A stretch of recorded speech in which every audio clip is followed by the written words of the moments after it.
Hey guys, Kyle here. So, just before the show starts, I wanted to mention our Patreon. You can pay us $1 a month as a thank you, as a tip. You can pay $2 a month to get access to one of our bonus content shows, episodes 2 days early, and a secret Discord chat where all of our Patreon donors get to go and hang out and talk with us directly. Then there's a $5 tier that you can donate to get access to a whole bunch more content. We have multiple bonus episodes on there. So please check it out. Patreon.com/itgetsweird. We don't advertise. We don't make money. So check it out and throw some money if you think that would be cool. Thanks.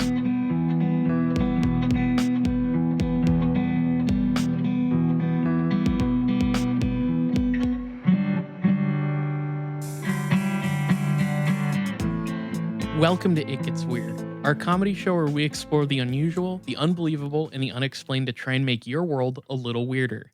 I'm Kyle. And I'm excited because all I know about this is that this will probably be a 2-part episode, and we don't do those that often. And I'm always incredibly curious what kind of topic is going to take 2 full episodes to talk about. Oh, I'm Niall, by the way. I'm the other host of the show. I'm usually here. I think I missed one episode because I was very sick. I've missed one. You've missed one. We've both been sick. It happens. Yeah. Yeah. No, this is I tried to cram this into one episode, and I was like, this is verging on 3. Oh, this is over. How can I hold all these limes? Hold all exactly. I was thinking about the how can I hold all these limes meme, but I was like, it's about this crazy thing. Yeah. And I was dropping that crazy shit all over the floor because I couldn't contain it in just one line. It had to go into at least 2, 3. It could have been 3. Okay. If I really wanted to, if I wanted to go absolutely nuts on it, could have been 3. But here's the thing. Here at It Gets Weird, we value your time. So that's not even true. That's not even I was gonna say if we value people's time, these episodes would be like 45 minutes every week, and we wouldn't have nearly as many digressions as we have. This man, I mean, look, Niall. Yeah, kick this one off. What are we talking about? I just need to ask you one thing. Okay. Okay. Do you trust me? Actually, yeah. I'm not even gonna make a joke. Okay. I do. Okay, cool. I thought there was gonna be a bit there, but I'm glad that you said that. Because I feel like doing this for over 5 years, we have established trust that we know where we're willing to go with episodes and topics and things like that. And you know that I know where to draw the line. Oh God, what are we doing?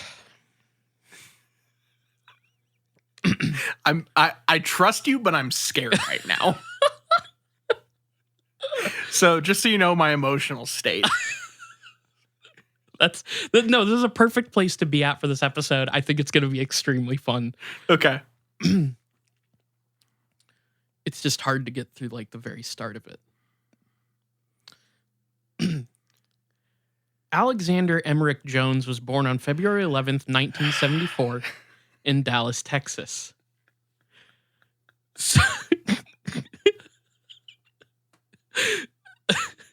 You almost got me by calling him Alexander. It took me a second.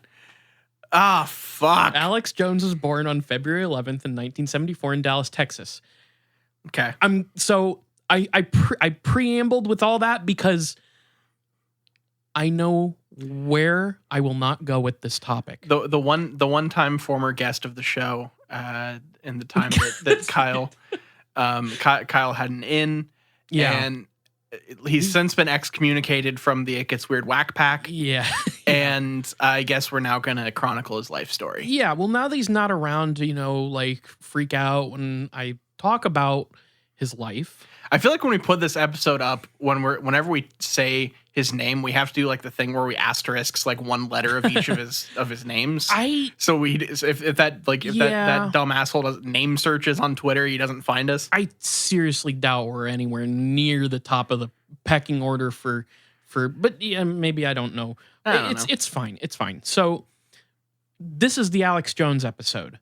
And for those out there who know about Alex Jones, there is a part of this, of his beliefs, of things that he has done, that I'm not going to get into detail, but very briefly, like, mention it and just move past it. Because it's not funny. It's not fun to talk about. So what I tried to do with this, Niall, is I tried to curate a complete picture of this guy and also try and find the funny stuff and also the stuff that I think people should know about him. You tried to do the Bohemian Rhapsody version of his life. Right. Bohemian Grove Rhapsody. Yeah. So, hey, look, we got an episode title. Right off the bat, we got Bohemian Grove Rhapsody. So Alex Jones's father is a dentist, and his mother was a housekeeper. Is a housekeeper. I said was, and I meant is. So, forgive me. Still active? Really? Well, I think they're both still alive. Is all I'm trying to say. I don't know if they're still working in those particular jobs. I would hope Alex Jones has like made enough money by selling his entire soul and ass to the world that like, his parents don't have to be tending houses at the age of like 90 or whatever the fuck. Look, Dad. I'm a little light on rent this month. Look, Dad, I've been selling all these curative products on my Infowars.com website, and here's the thing: you're not gonna have to work that shit-paying dentistry job no more. Not to fully like throw us off right at the beginning here, but what if the entire like supplement side of Infowars and Prison Planet is because Alex Jones accidentally like fell into a Ponzi scheme early on, and he's not actually like making a lot of money. He's just paying off like the backside of what he owes this like shady company. Ooh, I mean, yeah, that would be pretty crazy. We'll get to the shady company stuff in a bit. Okay. Jones has made a few statements about his early life. These quotes and stories about his life are from Jones's perspective. At least I'll try and remind you when they're from his perspective. So I'd say take it with a grain of salt. Because what you're going to find out real quick with this is that there are conflicting reports of his life. Oh, of course. So from a Rolling Stone article on Alex Jones in 2011, quote, I was the all-American kid. I was the all-American kid with a great family. I'm not going to do that the whole time. I read Time Life books, played football, was friends with everybody. My parents were careful not to give me political views. Yeah, that's like that has big like I don't want political games. I just want the new Call of Duty energy. Oh my God, you have no idea. My parents were careful not to give me political views, almost as an experiment to see what I'd turn into. The experiment went bad, folks. Well, Mrs. Jones, the experiment failed. The closest thing you got yourself a free thinker there, son. He follows up that statement with the closest thing to a childhood political training was some neighbors who were members of the John Birch Society. Uh-oh. They'd come over to dinner and I'd be exposed to those ideas starting around the age of 2. So, for some context, the John Birch Society is a conservative political group formed in Indianapolis, Indiana. Hooray! Oh, fantastic. In the 1950s that describes itself as, quote, anti-communist and, quote, limited government. The consensus on the John Birch Society is that it is wildly far-right conservative. If you visit their website, you're met with the message, quote, less government, more responsibility, and, with God's help, a better world.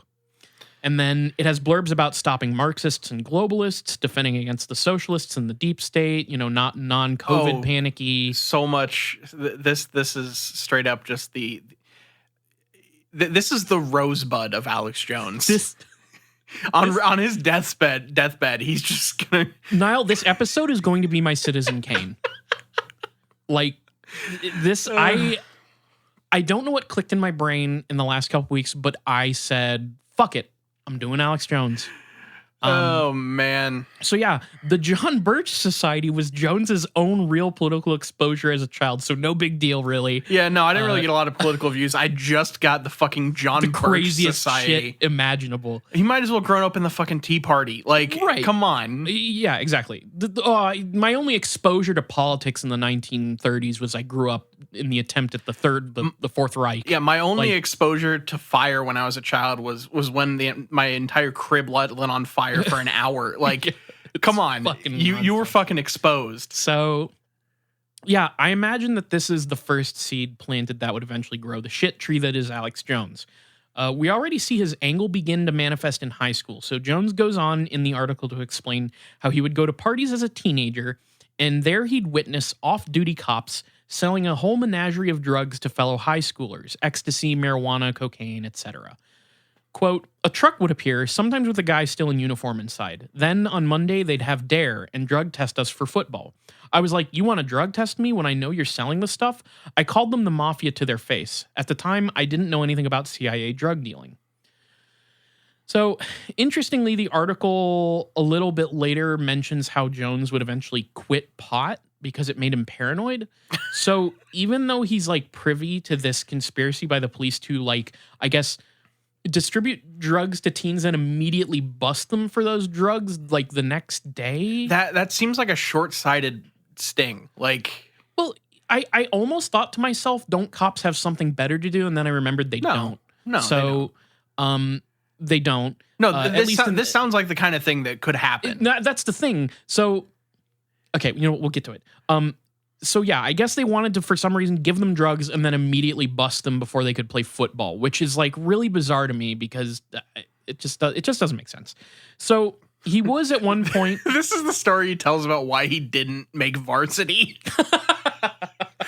Look, I didn't even try out for varsity because I knew that the cops were just going to sell me drugs, then drug test me, and I was going to get kicked off the team anyway. That's kind of how it reads to me because it's not so much that it's almost sadder. He quit playing football eventually. Like he quit, and I think it was just it almost reads like him manipulating this thing that actually happened into like a reason why he stopped like. Yeah. Oh, he's kayfabed his entire life. It sounds like.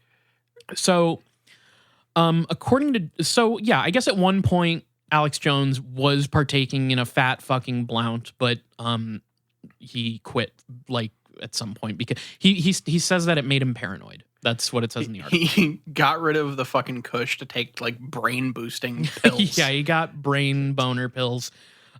So according to Jones, his interactions with the police would only get worse from here. During his sophomore year, he got pulled over by a cop while driving without a license and carrying a 6-pack of beer under the car seat. Apparently, he confronted the cop after getting in trouble for being a car operating licenseless minor with beer and told the cop off for being corrupt, telling him stuff like how he's like, oh, you have no right to enforce laws. Some real sovereign citizen energy. Right, here. which this is, I think, meant to be implied like, I know you're drug dealers. Yeah. So, look, nothing I'm saying here is pro cop. I'll say that much. I know. No, you're good. He claims that when the police brought him to jail, they told Jones to, quote, wise up, or they'd frame him and lock him away. And so it goes that the Jones family, at least according to Alex, he says that their family was so freaked out by Alex's encounter with the corrupt police that Daddy Jones picked the family up and whisked them away to Austin. A few months afterward, the county sheriff from the Jonestown would be indicted on organized crime charges. So here's what's interesting about all this. He actually, the cop, one of the cops the sheriff in that county, Rockwall, I believe, got indicted because he took marijuana from like the cop's stash and was planning to sell it back to people, which, by the way, a thing that cops do all the time.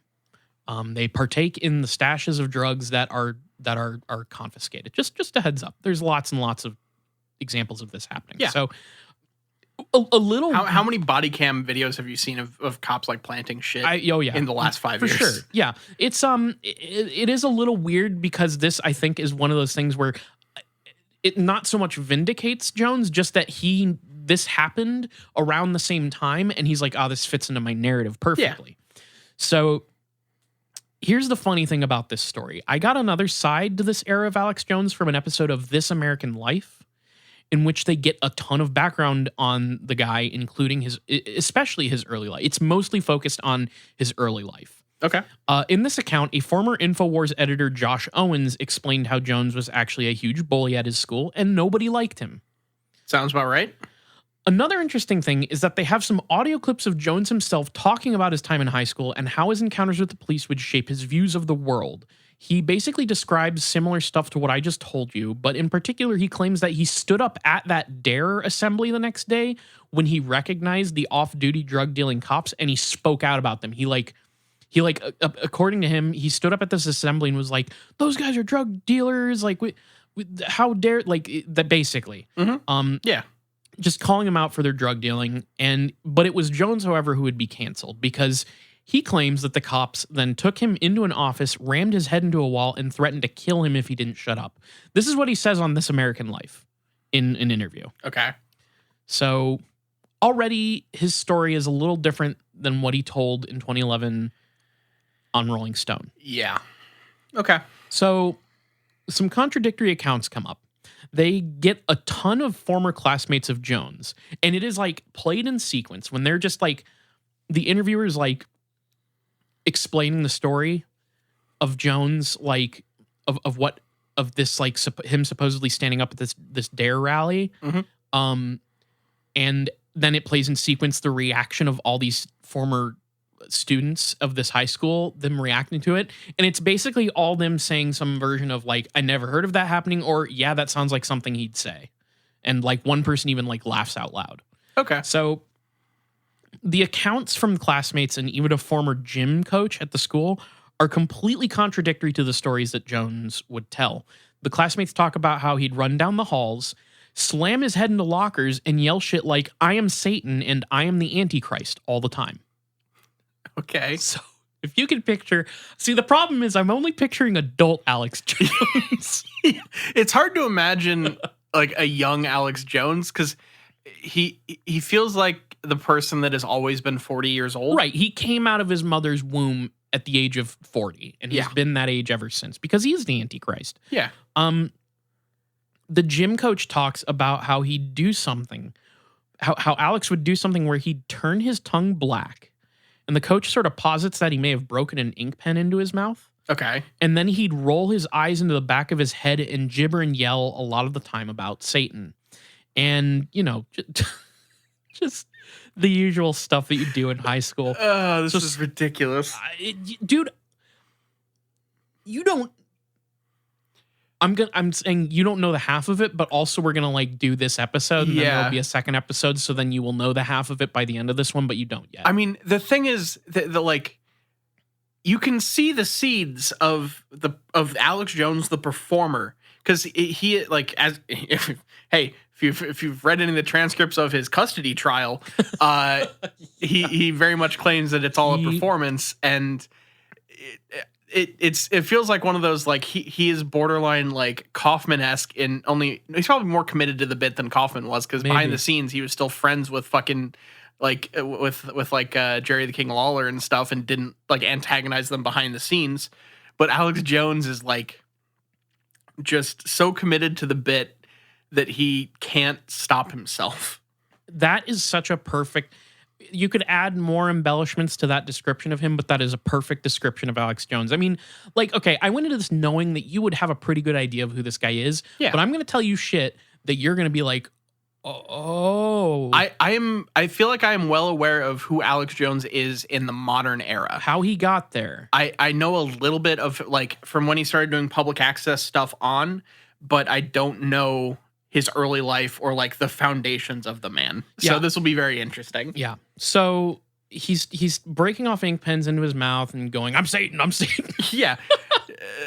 And I guess that spreads a rumor that some kids at school think he is possessed by a demon, which, you know... That seems like a rumor he would try to start. Right. Yeah, maybe he did. It's entirely possible. Worse still, I'm not going to repeat this. He made terrible comments to the girls in his classes. One of the former classmates on the receiving end of his insanity basically was like, I never felt threatened because it was all shock value. So like she even like makes a comment at one point in the interview. She's like withholding her name and she goes, I'm not withholding my name because I'm afraid of Alex Jones. I'm withholding my name because I'm afraid of his followers. Yeah, that's fair. So, yeah. Another former classmate in the episode intentionally retained his real name in this interview. His name's Jared. Okay. And he's like, I want to use my real name despite protests from my family because I want this known. So, according to Jared, he used to be what you might loosely call a close friend of Alex Jones in high school. That friendship would be strained. It would end. It would end when the two got into an argument over a girl. Don't know what the argument was. Don't really care. This argument led to Jones beating Jared unconscious. Oh boy. Jones attacked him, kicking him in the head after knocking him unconscious, and kicked him over and over, just stomping on his head. In the interview, Jared describes how he had multiple skull fractures, got a concussion, lost 20% of his hearing in his right ear, and now lives with a constant headache. Jesus. Now, let me give you a little more insight to the family life of Alex Jones, which I couldn't really find anything on his parents. I think that might be an intentional play by Daddy Jones. Yeah, that makes sense. Daddy Jones stepped in with this little incident, and he paid Jared's family off by not only covering he covered the medical bills, which were in the tens of thousands. Okay. He also left them a little extra tip in this deal, which I don't know where they got this piece of information. They just kind of mention it in the... I have no reason to doubt it, but I don't know where it comes from. Apparently, Daddy Jones left Jared's family not only with all their medical bills paid, but he left them a book that was apparently about why it's bad to sue people. Okay. So don't sue me. Here's $50,000. That... Okay, I thought you were gonna say like he gave like he also bribed them with like $50,000. No. He left them with a book about why it's bad to sue people. Sorry, my son nearly beat your son to death. Here, let me just get those medical bills for you. And if you maybe have time in your spare time, there's a book I'd really love for you to check out. It's called "Please Don't Sue Me." Please Don't Sue Me by Daddy Jones. Oh man. Okay. So. Apparently, this particular fight was a snapping point for Jared. And I guess Jared was one of the way there's kind of multiple ways that this is described, but there's a group of kids that are sick of Alex Jones's shit at school. Okay. And they get Jared and this I think one or two other guys are so fed up with him that they end up basically luring him into a trap. What kind of trap do they lure him into? Sometime down the road, one of them invites Alex Jones to a party in a barn. Okay. And Jones shows up to this party, and they're kind of talking about how he's getting drunk at this party, and he's mouthing off and all this stuff. So there is a party. It's a hangout of a couple guys, I guess, including Jared. It's a hangout. I don't know if party's the right word, but that's the word that they use.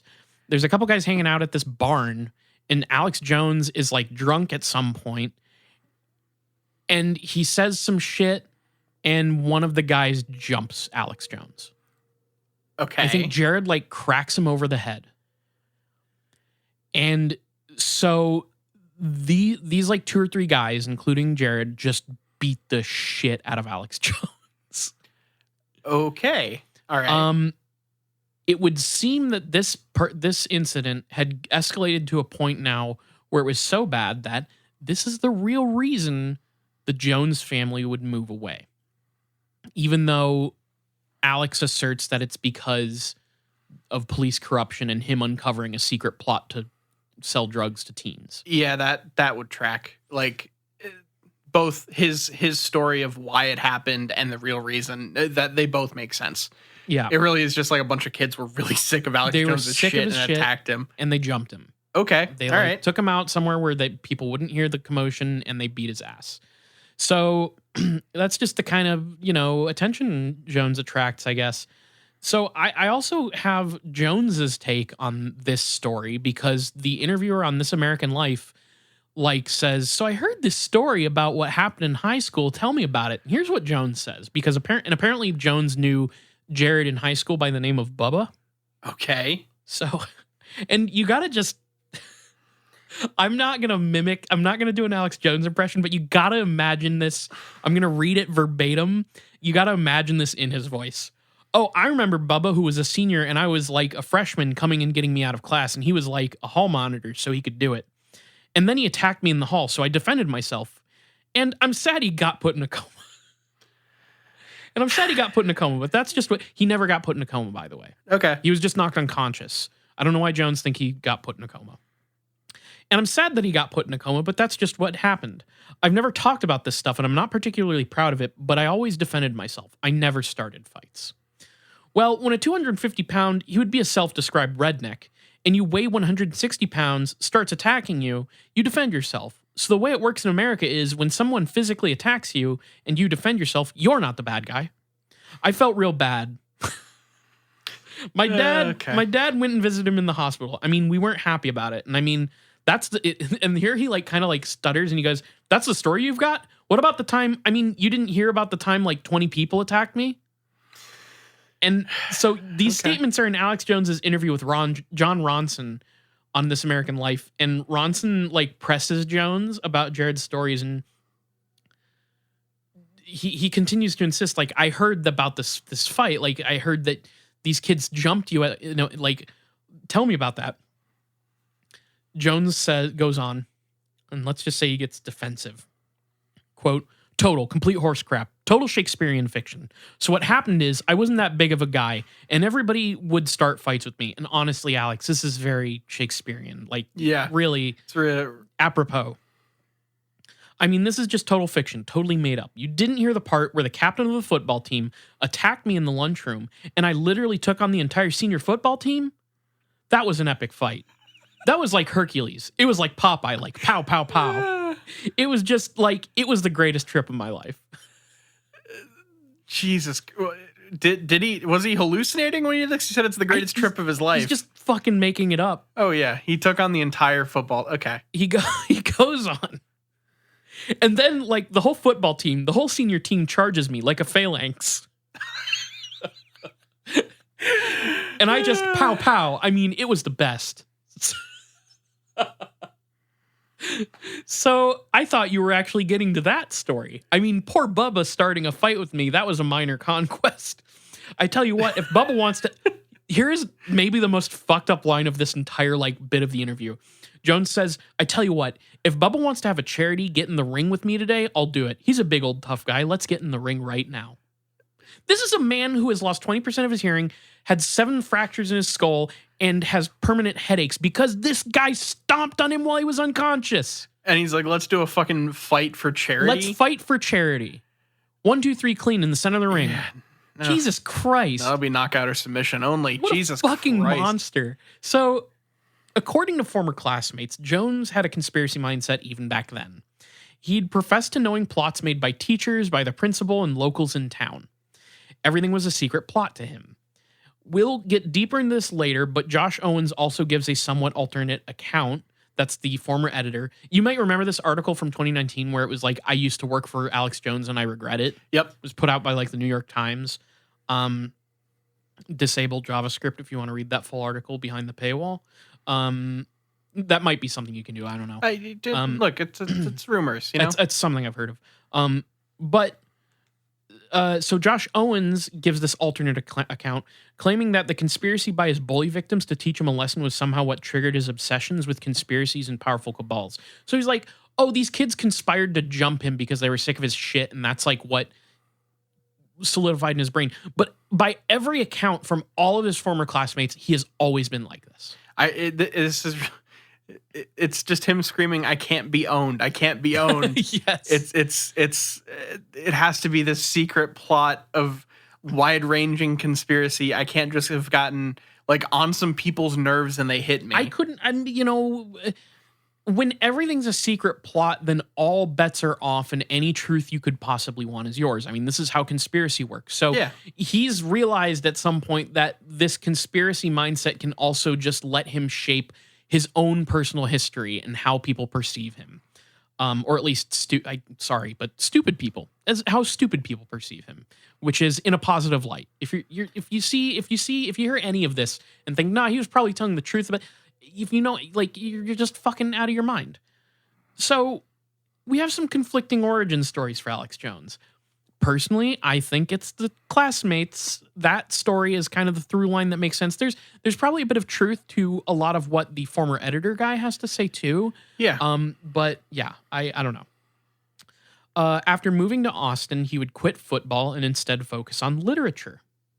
Okay. He got really into history books. They name Edward Gibbon's Decline and Fall of the Roman Empire and William Shirer's Rise and Fall of the Third Reich.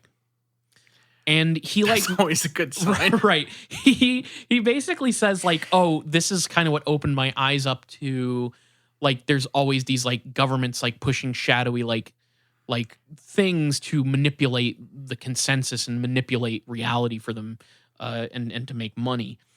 Most of all, he treasured his dad's copy of the 1971 bestseller by Gary Allen, None Dare Call It Conspiracy.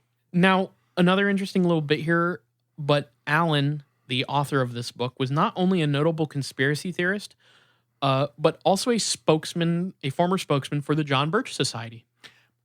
Yeah, that okay.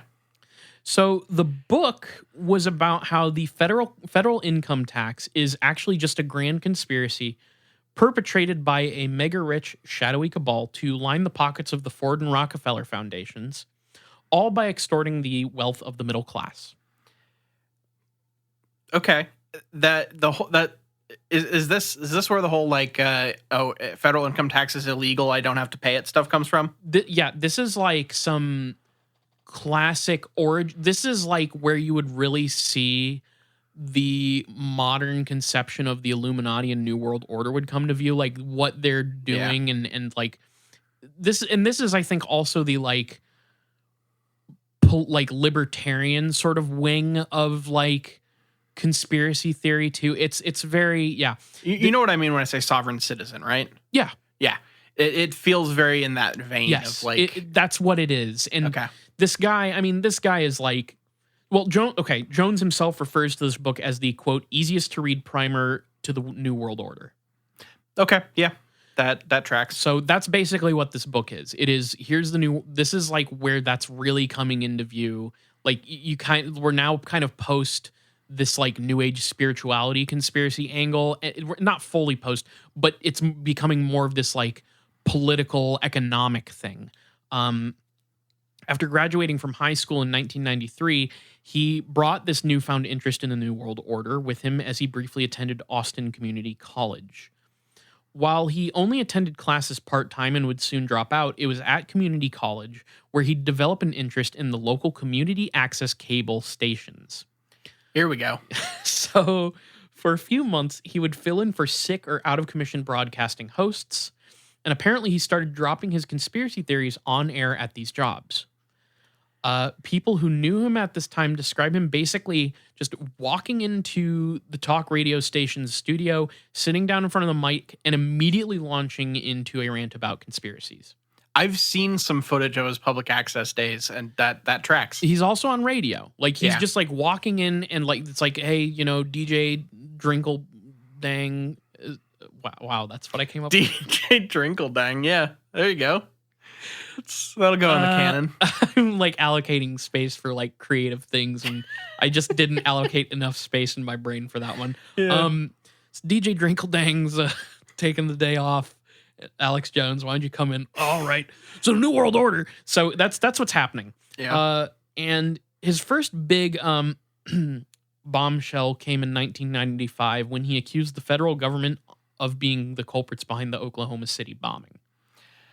So he starts with the false flag stuff pretty early. Oh, I think he was probably doing that even before that. Yeah. But this is the one that's like written in the quote unquote history books of Alex Jones. Of like 1995, he on air is like the government did the Oklahoma City bombing. All right. Only a year later, we're like, oh, this is a guy accusing our government of false flag bomb attacks. Okay. Give him his own show. Yeah. So by 1996, he acquired his own show called The Final Edition on Austin's, get this, KJFK FM radio station. Okay, that's cool. The 2011 Rolling Stands Stone... for Killed JFK, right? That's kind of what I'm getting from that. Yeah. The 2011 Rolling Stone article, which, mind you, has some inaccuracies and even reports things, like I said, straight from Jones as if it's a fact, it has inaccuracies. Like this is from 2011. Things later on would be like, let's clear this up. Yeah, I feel like in 2011 he was still Like, somewhat of a curiosity. Yeah. Like, and it was before he got enough clout to really like be seen for what he was. A monster. Yeah. He was just like a weird curiosity that had kind of started to break a little mainstream. Well, this article in the Rolling Stone claims that he sort of reaches a quote unquote folk hero status in Austin, which it's one of those cities that they love like weird fringe public figures. Keep Austin weird. Keep Alex Jones on the airwaves. Keep Alex Jones in Austin and nowhere else. No, they just like love weird. I couldn't think of, but I know that like some of the stuff I like's come out of that, just like weirdos. The Willie Nelson statue, right? Alex Jones. I was gonna say both of those things. Fucking Austin City Limits clown. What's the? I'm not gonna pull it. Don't worry about it. Well, it's just like a weird place in the middle of Texas. So, he gets this nice town. This version says he's a folk hero. But once again, I find a very different perspective of this era of Jones that comes from multiple other articles that started coming out around 2019. Who knows what that's about? While we have this folk hero bullshit on the one hand, on the other, it sounds more like he was thought of as an oddity. Like you said, he's like a weird guy saying crazy shit. So really just a source of entertainment, like a clown. Yeah. In the mid-90s, Jones was also, like you said, doing a public access TV show at Austin Community Access Television, or ACAT, or ACATV, I think they call it. So public access, for our younger listeners, I feel like I've explained this on the show before, but public access, all you need to know is people used to be able to go to like local broadcasting stations and just put out their own TV shows. You see, it's like YouTube, but that's exactly only what for this a article, local place. I hate that because it's nothing like YouTube. It's not. It's completely unhinged. It's just like a fucking Wild West of people making really, really wild, sometimes amazing stuff. Like Mystery Science Theater started that way. I know there's multiple things that I love that started. Mega 64 started as public access. Like all this cool creative shit. Chris Gethard show. Chris Gethard. All this cool creative shit starts on public access, but you also get insane shit. Like they'll let anybody air content because they need content to fill those channels, and anybody will show up. So, I actually here have a little quote because Jones is sharing a studio with local weirdos on public access, which the 2019 Observer article I got it from describes like this, quote, "Such local homespun public access oddities included an accordion-wielding singing Austrian, a fundamentalist preacher who wore a toilet seat around his neck." And I've seen that guy. I've seen this too. The other thing, what the fuck is the show? The two like sort of like angry goth girls doing the music show. I love that's so fucking funny. I miss public access. Public access was like honestly if someone could just make a streaming service of public access shows, that would be way better than most streaming services. Certain something like that exists, and I also know that a lot of it, or as much things that drew attention from people, they would like record it, and you can find a lot of stuff on YouTube. A lot of it's missing. I mean, they're like, I've done deep dives on public access because I just adore that format of stuff. So check it out. If you're young and don't know about this stuff, go on YouTube, look up public access shows, and see what it's all about. So it goes on to say, right from the start, Jones was always the paranoid, screaming conspiracy theory guy who'd be setting the rest of the world straight and never yielded to common sense, truth, or fact. Yeah, that tracks. Even better, we have some quotes from people who worked at ACA-TV at the time, folks who reluctantly became extremely aware of the type of person Jones is just from working in the same space as him. Quote, this is from Shelley Tumbleson, who is another former producer at ACA-TV. She said, he was amusing at first in a crazy tinfoil hat kind of way. But then came the very uncomfortable realization that what we saw on TV then wasn't an act. In the coming months, I would meet him in person and find that he was the exact same person off camera as he was when he was in front of one. So, man, whatever, we'll get into it. Interestingly, another producer who worked alongside Jones at ACA-TV named Charlie Sotelo actually counters this take. And like I've said up at the front, a trend you'll notice with Jones is that it's nearly impossible to determine what is 100% real with him. Yeah. The article describes how Jones would sit at a desk with a star map of the universe hung up behind him. You can find some videos of this on YouTube. From this desk, he would take calls from folks who had the station's number. And during these calls, and for pretty much the whole show's runtime, he would just, belch out his typical conspiracy rants about the New World Order, the shadowy elite cabal, and he really loves talking about the encroaching police state. Yep. Which that'll come up in part 2, by the way. I'm sure. So, I'm sure. Like I said, Sotelo casts some doubt on the sincerity of this persona. Quote, "It was all made up. It's just an act. I don't feel he believes what he's saying. I think he's just looking for the thing to say that's going to get him through this particular broadcast. And next time he'll worry about next time. I didn't approach him like, oh, he's this expert guy. I just approached him like this kid who was saying whatever he could think of, so it was painfully obvious to me the whole time. He's just saying whatever is popping into his dumb, slow head right now." Yeah. Okay. So I think there may be some truth to both the folk hero persona and the public access clown persona, because he did have loyal listeners, dedicated followers of his bullshit, and viewers of the radio and TV show who were just really into what he was saying, because fans would send him mail and call in with their own hot takes about the Illuminati. Like, if there's a clip that I watched where a guy just calls and he's like, "Yeah, I was thinking about what you said about the FEMA death camps." It's like, oh, Jesus Christ.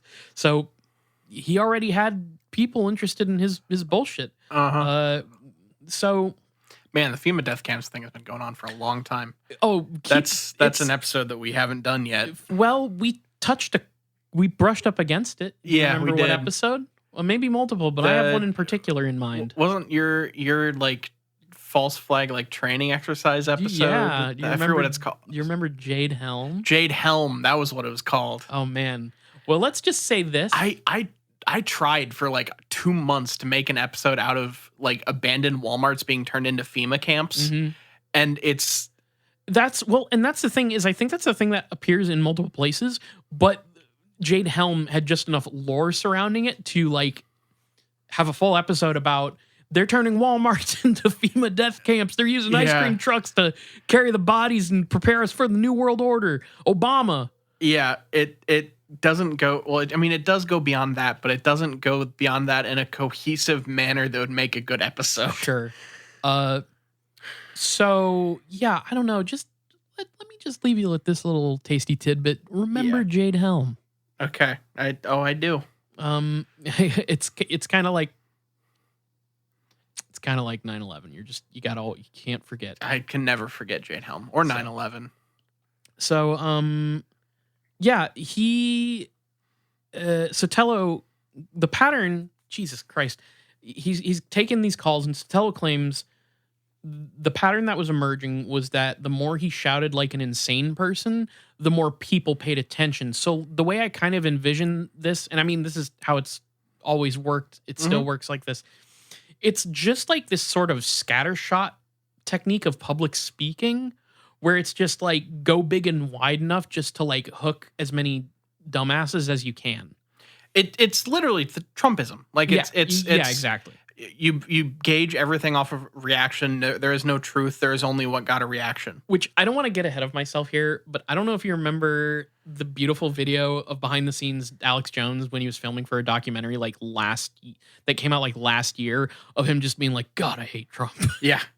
I remember that. He had Donald Trump on his show, where we'll get there, but he had Donald Trump on his show, and Donald Trump is like, you're a great man. You got the people have a wonderful perspective on you.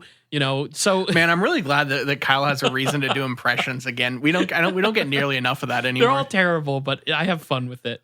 So yeah, he's just like literally trying to rope in as many idiots as he can, and who cares how many people are like, this is fucking stupid, because he's still roping in these morons. He's popping ratings. Yeah, so he's Vince Russo booking. Yeah. So that's a little niche.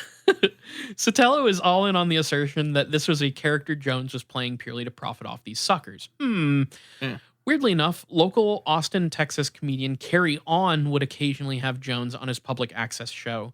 On's impression of him was that at one point Jones actually wanted to be a stand-up comedian. Oh my god. Yeah. God, imagine him doing like the fucking soup or something. Like, Imagine if Alex Jones had a special on Netflix that's like called Triggered, or you can't say that anymore. Yeah. Like, he would fit right in. Like, it would be perfect. God damn. So there's a little note here. Imagine him as a stand-up comedian is like that both rules and sucks. Now, folks, what I want you to picture here is a priest and a rabbi walking into a bar, okay? And they're both members of the deep state. They're both deeply tied with the deep state. And frankly, I've heard that they smell like filth and they have flies around them. And his entire shtick he couldn't help himself. He would just turn into to like a bad version of fucking God damn it. What's his name that does the really long bit of the joke of the fly in the moth in the dentist light. You would know him as Laughing 9/11. Yeah. And what is his fucking name? Well, Norm Macdonald. Norm Macdonald, yes. Jesus Christ. Yeah, Norm Macdonald. Well, no, he's doing a Neil Hamburger bit because he's just like, you think he's going to tell a joke, but then he goes on to be like, well, these people smell like shit and flies are flying around them. And well, frankly, I'll just say it. They're demons. Which because Neil Hamburger's bit would just be like, oh, they're terrible. I'm not going to do a Neil Hamburger bit, but for those of you out there who know Neil Hamburger, you get what I'm saying. I think. Yeah. I hope. Yeah. So yeah, when he would come on to On's TV show occasionally, he'd apparently do impressions. Oh my god. On specifically mentions that Jones did a Darth Vader impression. So he goes on. I'm looking at this kid and I'm like, well, this is my son. He's like, well, you're not my father. That's not possible. And I tell him, well, the connections to the deep state have prevented you from acquiring the knowledge that I am your father. So I'm telling you it's true. Oh my God, Alex. Alex Jones doing impressions is just, God, if only he had gone down that direction instead. Fucked up and great. It would have been so good. Like, just like he tries to become a conservative comedian. We'd have like maybe a year or two where he like gets like a special. He would have opened for the Blue Collar Comedy Tour. Like he wouldn't have made like the actual cut, but he would have been like the guy that goes out and warms the crowd up. Yeah. He would have fluffed for the Blue Collar Comedy Tour. Wow, he's fluffing Jeff Dunham. Oh my Jeff God, Foxworthy or whatever. That's. He tries to be Ron White, but he just sucks at it. Oh Jesus Christ. Can you imagine him going out on the Blue Collar Comedy Tour and gets up on stage and he does a Darth Vader impression?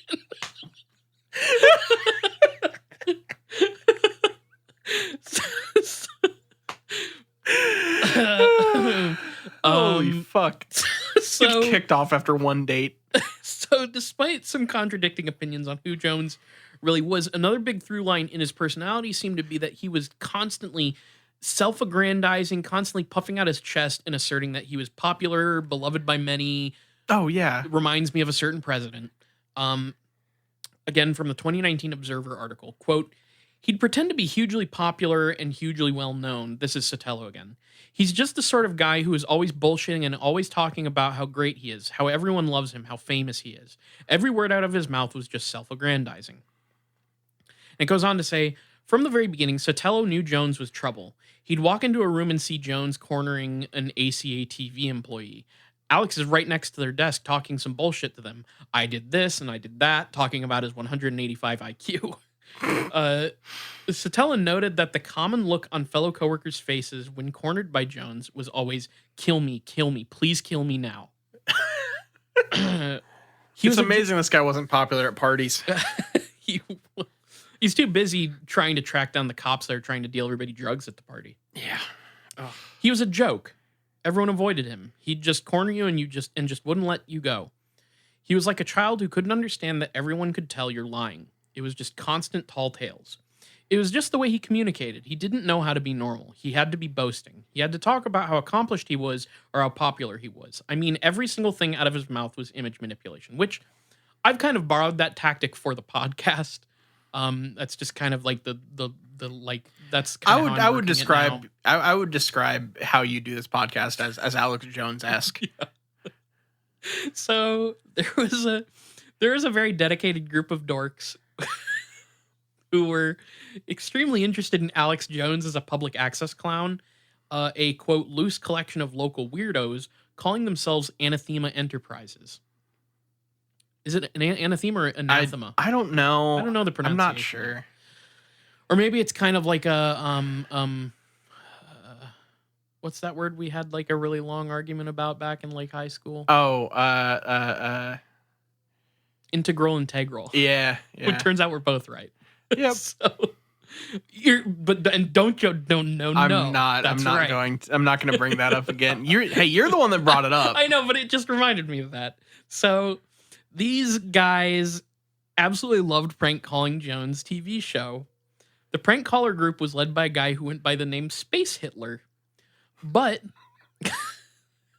okay, all pretty right. epic. Was that referencing like that Alex Jones's Darth Vader impression or something? No, I think it's just 1990s internet culture. Like late 90s internet stuff. Well, 97 specifically. So I mean, you've got to be like early like whatever the message boards and things were. So that's kind of what it makes me think of, where like people would be like, "Oh, it's so funny. He called himself Space Hitler. Who says that?" Look, I know that I had some interesting Steam usernames back in the day. For sure. Goes by the name Space Hitler, but his real name was Clayton Counts. And Clayton was a musician and DJ, probably most well known for being a part of the experimental music group Bowl of Heaven. Was he also DJ Dringledang or whatever the DJ fuck? DJ Dringledang, who I mentioned earlier. He unfortunately I think overdosed and died a few years back, but back in 97 he was harassing Alex Jones and making experimental music. So all right. The whole bit that Anathema Enterprises did was call in and just say stuff to fuck up Jones's show. They I guess one of the things that they would do is call in and yell "die, die, die," which is kind of a lame prank. Yeah, not the most creative, but they really loved to call him Jarhead Jones, and this phrase would really set him off to the point where he'd just melt down when he heard it, and he would get in on-air fights with them or try fanatically to disconnect them, all of which, of course, would be just giving them exactly what they wanted. Yeah, well, did he try using logic and reason? True. He needs to take some Ben Shapiro points for this one. This provocation from local prank callers would eventually reach a boiling point in 1997 when Jones held an open house at ACA TV. Perhaps he should have anticipated what came next, because he invited viewers of his public access show to come down to the station to hang out, probably discuss the reptilian agenda, nosh on snacks, and what have you, have some drinks. Anathema Enterprises were the only ones who showed up. Oh, of course. Of course. We have an account of what happened from Sotelo in the Observer article. So I'm just gonna read this to you. Quote, "It was just an attempt to get friends and fans and all that," said Sotelo, "but the only people who showed up were Jones's phone hecklers. The Die Die Die guy showed up with one of his other friends and kind of a younger, scrappy kid. Apparently, Jones recognized the main heckler's voice, got aggressive, and said something like, 'You're the guys who are constantly disrupting my show. I've had about enough of it.' When Sotelo showed up, the group was in the ACA TV lobby trading insults. But what really set Jones off was a singular word directed at him by one of the hecklers. The little scrappy guy uttered a singular word: Jarhead." Fantastic. Okay. And Alex twisted up his face like he was in a movie and said, "Do you want to step outside?" Sotelo recalled. Jones then bolted to the door, quickly walked to his car, grabbed something from underneath the seat, and shoved it into his belt loop. Uh-oh. According to Sotelo, Jones then started ranting to the scrappy guy. "This is my place of business. I have a gun. I can shoot you. You are threatening me at my place of business. I can hold my ground here." Oh my God. Fucking defend your fucking castle law person. Jesus Christ. The scrappy guy took a step back, which emboldened Jones, who puffed out his chest and continued to threaten the guy. And the guy just goes, "You know what? Fucking just shoot me then." Oh my God. Oh man.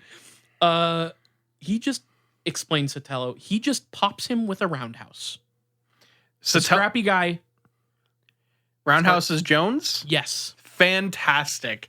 I thought you were going to say Alex Jones is able to do a roundhouse kick, and that would be the most shocking thing of this entire episode. This scrappy little dude says, "You know what? Shoot me." Bop. Holy shit. Okay. It just stunned Alex, Sotelo continued. Alex was just dazed for a couple of seconds, and the guy just hit him again. 2 solid shots to the face. And Alex starts hitting back, and it's like he's just throwing his hands straight forward. It's really inept. Not only was the little scrappy guy... Look, he can take on an entire phalanx of high school football players, but he can't deal with one that's dude. The problem is the phalanx of high school footballers really just tuckered him out for the rest of his life. So yeah, after you have an what do you fucking call it? Like a fight? No, he used like a conquest that mighty. He had to. Oh my god! Yeah, that's right. He does say that. Not only was the little scrappy guy kicking Alex Jones's ass, but he was also. This is so fucking funny. He was kicking Alex Jones's ass, but he was also shit talking to him in between punches. Oh, you're a professional fighter, Pop. Oh, you do this for a living, Pop. He hits Alex, no exaggeration, 8 to 10 times in the face, and all of them were good, recalled Sotelo. As the pummeling continued, Sotelo has a moment of sympathy, as it's not pleasant to see anyone, even a bully blowhard, being annihilated, and yelled, "Alex, go inside." Jones looked over at Sotelo and got hit in the face once again. And Alex is just out of control on adrenaline. He's just entirely jacked up, Sotelo remembered. When the 3 hecklers finally hit the road, in true Alex Jones fashion, he immediately started ranting about the incident, building the story to fit his own exaggerated narrative. There was 4 or 5 of them. They had a knife, and they were trying to... Jones then came up to Sotelo and said, "Why the fuck are you on their side?" And he spits blood, said Sotelo. He spits saliva and blood. It hits my mouth. It hits my shirt, my brand new shirt I just got for Christmas that I was going to wear on TV for the first time. Jones then threw a hugely ineffective punch in Sotelo's direction. His forearm hits the side of my neck, Sotelo recalled. I'm furious. He's just streaming blood. There's a lot of blood to be had. There's only one natural thing for Sotelo to do. So I punched him in the face. I think everyone kind of wanted to punch Alex Jones on Recollected. Alex was always kind of loud, pushy, bully kind of guy. I think Charlie Sotelo just had enough. When the cops arrived, they got everyone's side of the story, and Jones was completely out of control. As the other witnesses tried to give their accounts, Jones couldn't stop interrupting and screaming they were liars to the point where the cops basically said, "We will take you to jail. You're interfering with an investigation." The officers just hated Jones. Yeah. Okay. Because he was annoying as fuck, man, explained Sotelo. Yeah, that tracks. He was hopped up on adrenaline. He was 20 years less mature than he is now, and he wouldn't shut up. He was telling clearly a tall tale. So, no charges are... if you want to... Like, they basically... The cops are like, hey, if you want to press charges against Alex, we can take him to jail right now. And... the cop is like just trying to get out of the situation. I'm going to finish up this part 1 before we hit the big question. I have the entire police report from this incident. Of course you do. The whole thing is here. Oh, that's great. So it's a lot of Alex Jones just like... God. He like explains who he is, what was going on. And he says, "I was at ACA TV and was leaving when 4 or 5 men aged from 19 to 23 got in my face and started taunting me, calling me punk and jarhead. They looked like counterculture Generation X types. They were dressed differently. Some were wearing suits. One was green. One was wearing black." He goes on. He talks about them. The leader said, "Yeah, jarhead, it is me. I'm not a dumbass like you. I don't put myself out in front. I'm hidden. No one knows who I am. I can do what I want and get away with it." What? This is apparently what the guy, one of his accosters, said to him. Yeah. He was like threatening to kill him. He's like, "Oh, this guy showed up and threatened to kill me." So he immediately starts talking about, like, yet again, making this kind of a cabal. Yeah. They are like a secret cabal of prank callers who are like coming there and like saying, "We can kill you and get away with it because we're working in the shadows." Literally what he's doing here. Okay. He goes on to kind of like talk about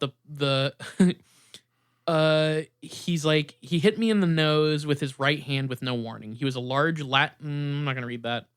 I did nothing because I saw that to his left, the ringleader with the strange eyes had a double-edged military type killing knife." He mentions how this leader has goat eyes, by the way. Oh, okay. Which by everybody else's account wasn't true. Well, yeah, no. None of these guys have goat eyes. They're just some fucking prank calling dipshits. But they have a military type killing knife. No. A knife for killing. I like that Alex Jones is the only one that literally went and got a weapon. Right. Yeah, he went and picked something up from his car, probably a handgun. Yeah. And he still got absolutely Destroyed. bodied. Oh my God. I have been told and have seen him call Night Talk, a TV show on Thursday nights, and say that this is coming to my home to kill me. This happened about 1 month ago. But back to the assault, I saw that the ringleader had a very large knife. The thug that had already hit me was hopping around and calling me a pussy, and I said, "What is your problem? I have done nothing to you." Yeah, that's a thing that Alex Jones has said at all ever in his life. That is when he struck me the second time. Blood was flying and streaming from my nose and mouth. I then realized that they were encircling me and the others were coming closer.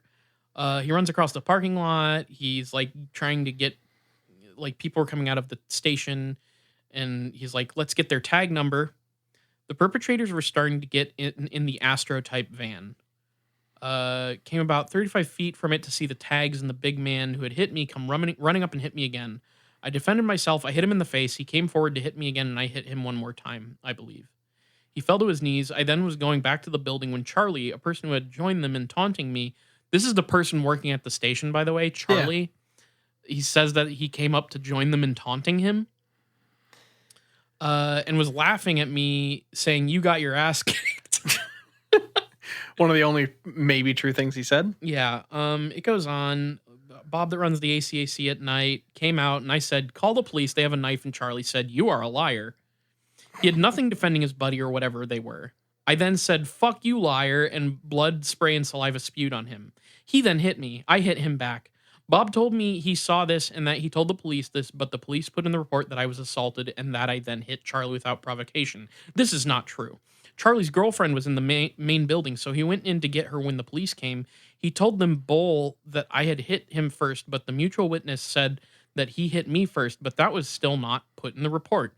I was very scared, shook up, and angry by this time. My lip was busted, my nose was bleeding copiously, and my cheeks and jaws were swollen and bruised. The ringleader goes by Clayton or Steve. He is the one that has called me at home and told me graphically that he wants to kill me. I've made a complaint when this has happened informally a number of times when we have contacted the FBI. He's harassed many people, blah, blah, blah. His voice is easy to remember. He is very strange looking. He has eyes that look like a goat's. He has dark brown hair that is shoulder length. He was wearing a dark green gray, blah, blah, blah. He has said he's coming to my house to slit my throat and has told me what I drive and where I live. This has been escalating for 6 months. I am really worried. I have been told that his website name is Anathema. Okay. I skipped around. Yeah. A man with goat's eyes from a shadowy cabal came and beat him up. Who's been threatening him for 6 months and knows where he lives and has what he drives. a military killing type knife. Yeah. Jesus Christ. That is Alex Jones. The fact that he was able to, that he had all of that, that he's able just to rattle all of that off. This is his mindset. It's really telling. This is how he works. And this is Alex Jones part 1. So Niall, we have a whole other episode to do about this guy because we're not even halfway through his life. No, InfoWars hasn't even started yet. InfoWars does not start until 1999. So we're almost there. Okay. Are you ready for a big question? Yeah, I guess. I told you I'm gonna keep this fun.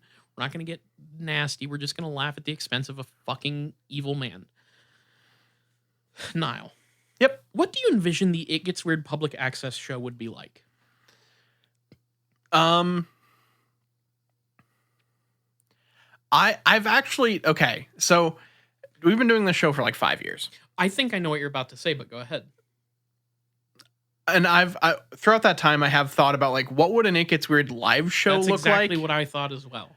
And it would be fun. I would love to do it someday. We would have to probably alter the format just a little bit. For sure. I think some visual aids would be helpful. So we would definitely incorporate some of that. But I honestly think PowerPoint presentations. It'll be one of we'll go from our normal format to PowerPoint presentation and heckler. I think. Yeah. Now let this be a collaborative big question because I think we can both kind of come together with some ideas here. I honestly think that you do need some visual representations. Sure, I agree. I also think that statuettes with Bigfoot with his titties out. Yeah, I think maybe we can commission some art and stuff. But I don't know. I think that you honestly would it would be good to like have some sort of gamification to some of the stuff. Sure. And maybe I think honestly, like for a live show, it would be interesting to like revisit some topics and do something a little more. I don't know, a little more gamified and something. We could do, yeah, for sure. That could definitely be. One of the things I always thought about is like, well, what if we also like, what if we also like came out in like semi in like costume? Like, what if we came out dressed as Men in Black, and we just walked around flashing strobe lights in the audience's face? Because that could be kind of like a fun interactive element to the show. What if we just came out and like assaulted our audience with strobe lights? That would be that wouldn't necessarily be the way I would go with it. Okay, or maybe we come out dressed in reptilian like face paint. I'm fine with dressing up. I would prefer not to antagonize an audience. Okay, I'll put a little note. Like I know how one of your greatest live moments at a thing you've been to ever is having hot dogs spat at your face. Yeah. But I don't think that's necessarily the vibe everyone would go for. Okay, fair. For context, at the Tim and Eric live shows I've been to, first one, Tim spat hot dog and it hit my face. And the second one, he got up in my face and yelled about spices. Me and Garrett, actually. He was like less than a foot away from our faces and putting a mic in front of ours, yelling about, I believe, garlic powder. So yeah, that was a great moment. I think, honestly, I want to capture that energy for an It Gets Weird show. I don't want to have a splash zone at an It Gets Weird show. But I do think having like trying to like visually recreate some like when we encounter something interesting or ridiculous, having to get like you, me, and Garrett to like try to figure it out how it all works on stage would be interesting. For sure. It would be so fun. Okay. I just thought of something. We had friend of the show. I don't remember which episode it was, but it's in my brain forever because it makes me laugh every time I think about it. Is friend of the show, Kim. She made a comment of like, I think we're riffing on the idea of the BPRD, but for like Sasquatches, and she calls it the Big Squatch Rippin' Department. Yeah. So what if we got like a Sasquatch pinata that everybody in the audience gets one whack at, and that initiates them into the Big Squatch Rippin' Department? You know, like something like that. Okay. So you're. So this is all happening on public access, by the way, because we're just talking about a live show, but this is happening on public access. So we'd have to have a live studio audience, right? Exactly. Which on public access would be very interesting, and we would have some. So you're pitching it like an initiation ritual for our Big Squatch Rippin' Department. Thwack the Squatch. So, when we advertise the show, just put that on there without any explanation of what thwack the squatch is. Yeah, you got to thwack the squatch in front of the whole audience. Oh God! Hashtag thwack the squatch. Yeah, I don't know. I realized as I said the question that I was just describing, because we really do like that would be that's like a dream goal, is to do an It Gets Weird live show. And it'd be really, really like we would do some silly shit in there. Yeah. And that's what the public access would be. It would just be silly shit like that. Yeah. I feel like there'd be we would, I think. I'd want to call in an element. Yeah. That would be for a public access show. Yes. I also think like we do have kind of a, we enjoy springing things on each other. So I think being able to spring like segments and bits at a live show on each other would be interesting. That would be fun. So like basically not like give each other like challenges, but have to like figure shit out in real time is something that we definitely both enjoy in this. So I think that would have to be an element, because I mean, I just sprung an Alex Jones episode on you after many years of going, maybe we shouldn't talk about that. Yeah. But I don't know whether I want to use this word, but I did kind of sanitize it. So I sprung that on you. We do love to do that and lie to each other, and that's like one of our bits. Like me, Garrett, and I, we love to like lie to each other and then be like, "Oh, Ong's hat didn't really happen. Oh, Umma was not a real alien planet." So we love to do. Look, that. we love to spin a yarn. So I think there'd be a lot of yarn at our live show. Yeah, hell yeah. Well, Niall, that was just a fun little big question. I think it's time to move on to some business. Yeah, let's go ahead and wrap this one up. So if you want to find more of our show, you can follow us on Twitter at IGW Podcast. You can follow us on Facebook.com/ItGetsWeirdPodcast. And we're on all your favorite podcatchers, from Stitcher to Google Play to Apple Podcasts to Spotify. A lot of listeners on Spotify. That seems to be a place a lot of people listen to us. So shouts out Spotify, I guess. If you listen to podcasts somewhere, just look up It Gets Weird and we're probably there. Email us, itgetsweirdpodcast@gmail.com.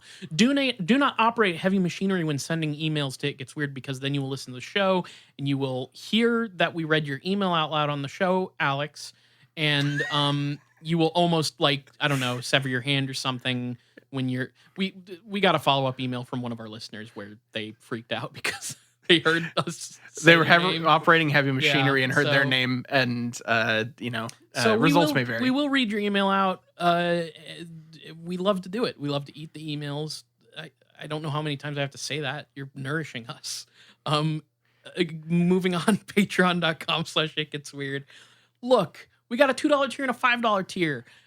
At the $2 tier, you get bonus content. At the $5 tier, you get more bonus content.